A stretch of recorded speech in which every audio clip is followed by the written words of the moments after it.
Let's set a tone, fellas. Let's set a... He's coming. Double up, double up. He's coming, double up. Throwing on first down is Carr. Got a man open. It's Darren Waller. I think defensively you're okay with that. Here in the first quarter, he's going to get some catches, but they rallied to him quickly. And that's what first quarter, can you do it all game long? They catch it, you tackle them, they go down on the spot. Because when you're able to do that, you don't give up big chunks of yardage after the catch, now you put the offense in a position where every series they have to work hard to pick up first downs, and you tend to stall them out when you do that. 7 yards there and a first down. So from the 39 now, they'll come up on a 1st and 10. On first down, they go with Jacobs again. And he's got a first down and then some at midfield. He gets it across the 50 and down to the 48. That one good for 13 and a Raider first down. And there we see an early burst that makes him one of the leading rushers in the league. Well, I want you to know, I listened to you yesterday when we were watching film. You said write down the word vision for him. It was on display there, wasn't it? It certainly was, because he allows the blocks to set up in front of him. And if that continues, there'll be a look. And he will not get away from the pressure here. Carr taken down. Cameron Jordan wreaking havoc with a sack. Well, they're in some hot water now. After that sack, it's 2nd and 21. To throw his Carr. He'll find his tight end. That's Waller. It'll be a pickup of 15 as that'll lead to 3rd down. I do believe we'll see a little bit more of this as this game progresses, because when you can have that type of a gain in the middle of the defense, it hurts them in so many ways, because most teams like to be strong down the middle. And if you can sting them there, that opens things up for you on the outside as well. But that's where their big tight end, is so good, that middle third, the seam routes, the in routes. Yeah, you're right. Probably see more of that. Yeah, it takes a lot of courage and fortitude to go in the middle as well, and he's got it. And he's able to get the first before he's taken down at the 36. So offside's the call, and they understandably decline it. And this is why we're seeing more and more teams hiring that one coach to the staff that's in charge of all these things. This one's minor. It's pretty easy to figure out. But all the game management stuff, trying to help out the head coach in his decision-making process. He'll get just a yard on the scramble. It's 2nd down. Yeah, he only gets a few yards on 1st and 10, but he's better off doing that than throwing an incompletion, or even worse, an interception.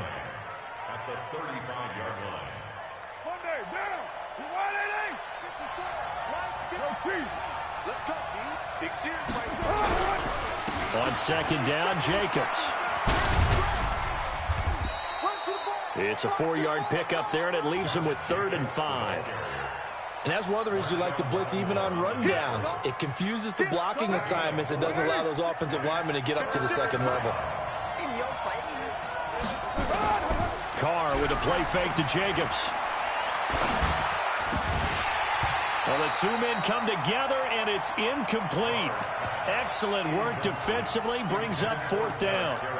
You can tell they were hoping for a flag there offensively. Several on the sideline motioning, hey, why not a penalty? Why not a penalty? What did you see? Yeah, I think you've got to let them play, and the officials are instructed. If there's contact coming from both sides, no flag. Let them fight it out. And forces 4th down. The attempt on the dive, and he has it. What a catch.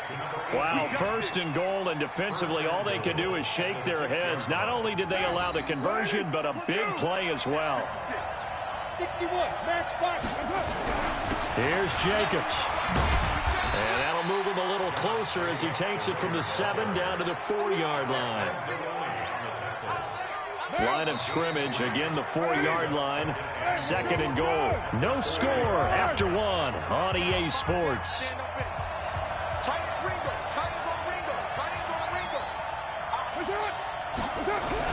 One more time with Jacobs.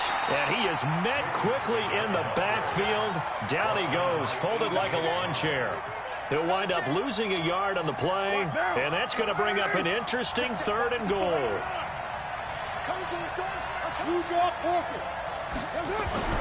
Carr now to throw. And he's going to be dropped. Back at the 15-yard line. Cameron Jordan able to get in there for his 2nd sack of the afternoon. 3rd and goal, they decided to throw for it, but how about the play defensively? Couldn't find anyone open. open, left him nowhere to go with the football, had to absorb the sack. So they get the field goal, but that was a 14-play drive to get 3. You sound like you're going negative on I was. Sounds like you're thinking the 3 is just not that good. And people say that we're negative sometimes. So. Well, here's the deal. Getting the 3 is good. Obviously, you would think on a 14-play drive you're going to get 6 out of it. But that type of a drive can pay dividends later on because you might wear the defense down.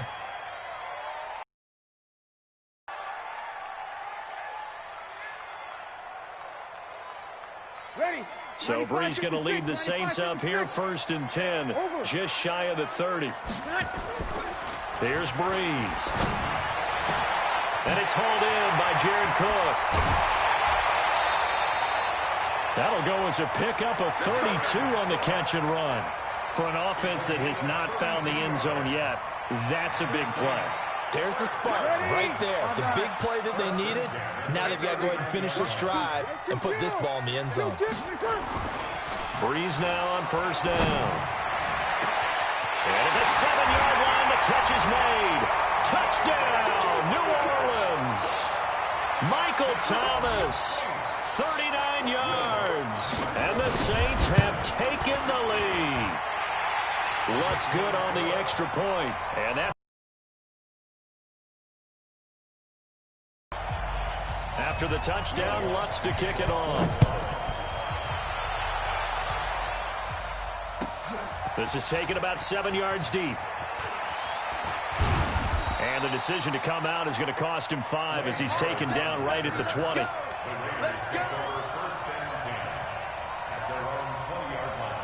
The Raider offense set to get this drive started. And a methodical drive last time, but they couldn't get that knockout blow. They had to settle for 3. But you got to like what they've been doing along the way, right? It's almost like the body blows, the setup punch. As you said, they didn't get the knockout blow here, but that doesn't mean it can't come later in the game on another possession. And the defense on the other side, maybe a little gas. Yeah, right? A little tired. And if nothing else, they just feel relieved getting off field only giving up 3. They don't exactly feel like they've handled the offense. On 2nd down now, it's Jacobs. He'll get about 3 as he's taken down at the 23. Well, that's a good start to this drive on the defensive side of the ball. And force the incompletion on 1st down. Then you're able to shut down the running play on 2nd. Yeah, I wouldn't be surprised now. A little bit of pressure going at the quarterback in the expected passing situation. Got a man. It's complete. Williams. And he takes us beyond the 35 before going out of bounds. Give him a 1st down, 15 yards that time for the Raiders. So here's a 1st and 10 at the 38. Working from the gun, it's Carr. And that is incomplete. He couldn't hold on through the contact. Brings up 2nd down. Brandon, it looked like he had his hands on it for a moment, but let's face it, that was going to be a tough catch all the way because of the presence of the defense right there as he was trying to haul it in. Yeah, nice job to force the incompletion. Carr completes it. And he'll take this to the other side of midfield before going out of bounds. 2 minutes to play in this first half. 7-3, our score. A reminder, coming up at halftime, Jonathan Coachman will join us from Orlando with our halftime report. The business to take care of before we get there. A 2-minute drill before the coach's 2-minute drill. And they'll get him down as he's inside the 40.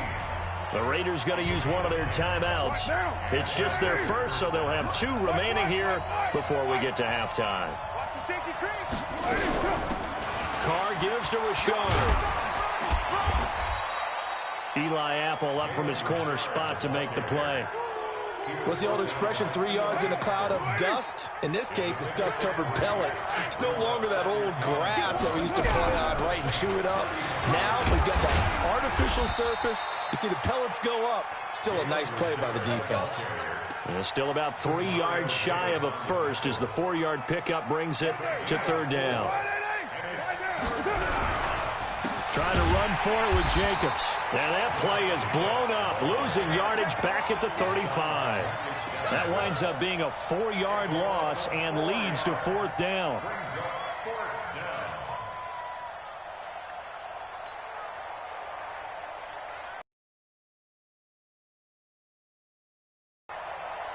So it looks like the offense isn't going anywhere. They're going to go for it on 4th and 7. Throwing now is Carr. It's caught. Jones. And inside the 20 before he's brought down. Now the Raiders going to go ahead and use the second of their timeouts as they stop it here with just under 40 ticks to go in this first half. Carr now 8 of 11 in this first half. He's got it 1st and 10.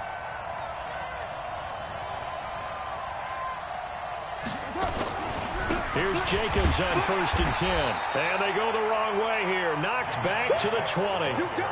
A loss of 2 there. 2nd down. He already has 2 sacks to his credit. Now another tackle for loss. And you know how you can always identify who was supposed to block him? They're the ones helping up the person who just got knocked to the ground with the ball, right? Whether it's a running play or a pass play, they've got to figure out a way to slow him down. Maybe you chip him with a second guy. Maybe you just out-and-out double him. Maybe you make sure you take the ball and throw it as far away from him as possible. Because right now, he is wrecking things for them. Throwing his Carr on 3rd down. And he's taken down here by the Saints.